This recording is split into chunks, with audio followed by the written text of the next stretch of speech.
Russians have major ammunition problems too. How extraordinary is it, friends, that that they're getting or have gone to North Korea, who they used to supply, and in theory also not just drones, but from Iran. They're now pulling in ammunition and things like that too to sustain their offensive. The Russians got challenges too, but they're in a war production right now in their country, and they're producing a lot. That Romania had scrambled fighter jets after apparently detecting a suspicious weather balloon in its airspace. It does seem that this story, this saga of the so-called spy balloons, it's moving on its own momentum now.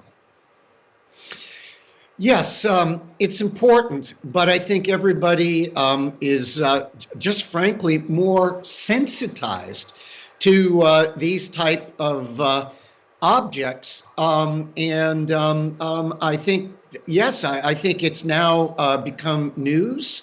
I have nothing that I can say about the specifics of it, No. but everybody since the shoot down last week of the balloon off of the American East Coast has gotten everybody on edge. Three, between Canada and the United States. So we're just going to have to see. There may be a lot of stuff out there floating, and I think everybody's more sensitized. I don't know what's going on. Yeah, we're more sensitized, and the tone of what you're saying, Peter, echoes what we've been hearing from a lot of leading figures in the last couple of days. Is it, in a nutshell, your sense that we're getting this whole business of the balloons out of perspective? What happened over the United States with a clearly a Chinese reconnaissance balloon, for want of a better words, has gotten everybody sensitized. I think everybody is adjusting now to, again, this sensitivity.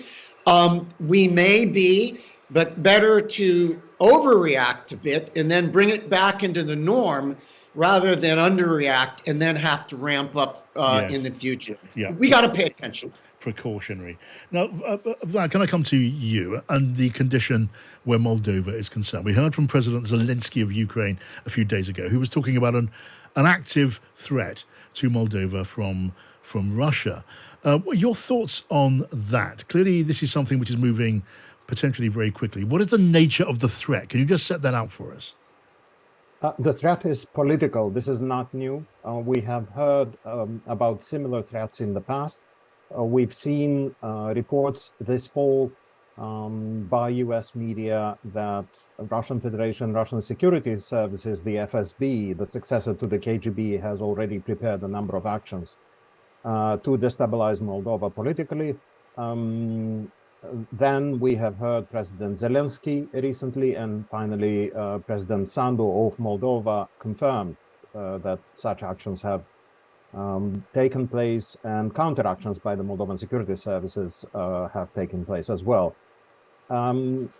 This is an older development because we've heard about similar actions from 2020 and even earlier.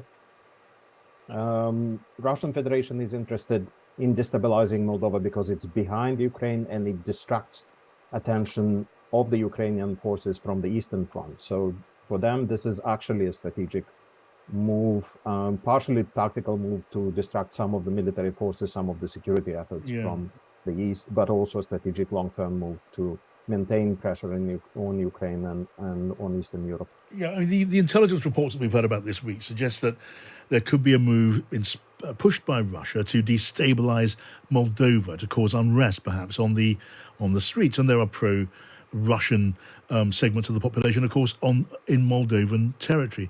Is the worry, is the fear that ultimately you could see Russian forces move physically into Moldova and simply take occupation? Is that a possibility?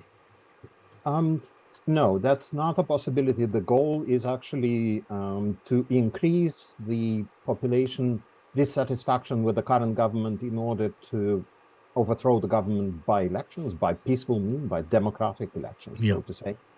Russia imposed high gas prices, extremely high gas prices for this particular government. in an attempt to pressure the public opinion. They succeeded. As a result, we have actually had a change of the government recent days. The political party that is governing the country changed the prime minister and several ministers. There was no fallout of the government, but this did happen because of the Russian very high prices of gas, and because of the dissatisfaction with some part of the population about that. So that they are exploiting that. Yeah. They also want to destabilize the security situation in the country to prove that the government is not only incapable of economic good relations with Russia, but it's also incapable to maintain security in the country. So they're multiplying pressure points against this particular government. So that's the goal. That's the actual And goal. can you be confident that you're able to resist this plan, let's call it a plan or plot, however you want to describe it, by Russia on Moldova? Yes, we can say that up to now, the actions that have been taken were relatively successful. We have a considerably better cooperation with Ukraine these days than it was in the longer past. We also have the support of our Western partners. Moldova had serious issues with its security sector reform over long periods of time with both army and the security services. However, things are finally moving now, and we even have experts from UK. I've requested a set of experts years ago. We had a hiccup because of various governments were careful about the Russian interest in Moldova, but we finally, as far as I know, we finally managed to bring some of the experts back, and some of the experts, even from the United Kingdom, are now present in Moldova Right, in an Vlad, attempt to help us. Thank you, Vlad, for that explanation of the background to this. Peter, can I come back to you? We're hearing from the NATO meeting in Brussels today a lot of talk about NATO members, supplies of munitions running short. What threat does that pose to the supply of ammunition and weapons to Ukraine at a time like now when it is so badly needed? It's critical, frankly. And while we are talking about, major end items, which are really important to get in there, artillery, armor, possibly aircraft, and then that's 3 A's, and the 4th A is ammunition.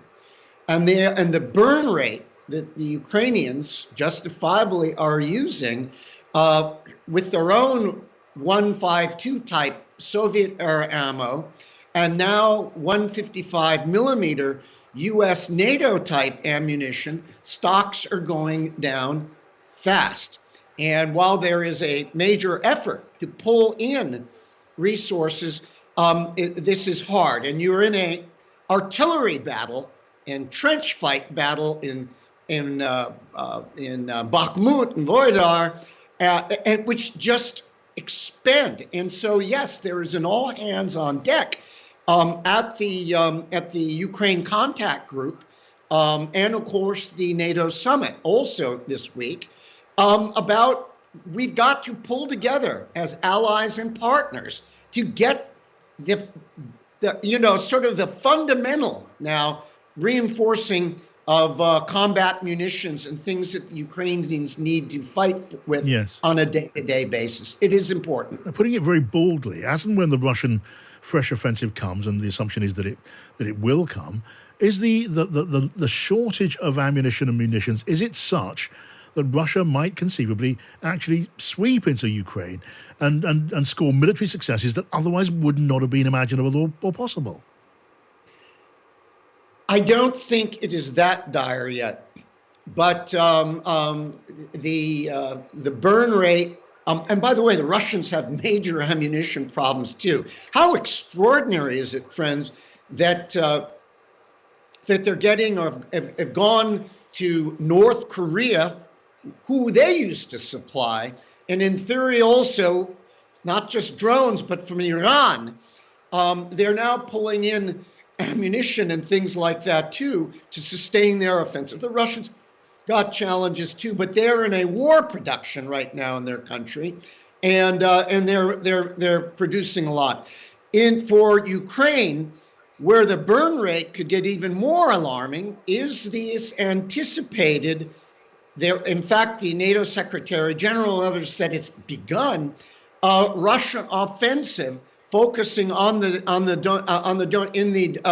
Donbass, eastern Ukraine, toward Bakhmut, up through the east of that Volodar that separates Donetsk and Zaporozhye, and while the Ukrainians are giving as good as they got, this is now we're going to acquire even more artillery ammunition, and while they still have it, it's not endless. The good news that everybody is aware of it and everybody's focused on it.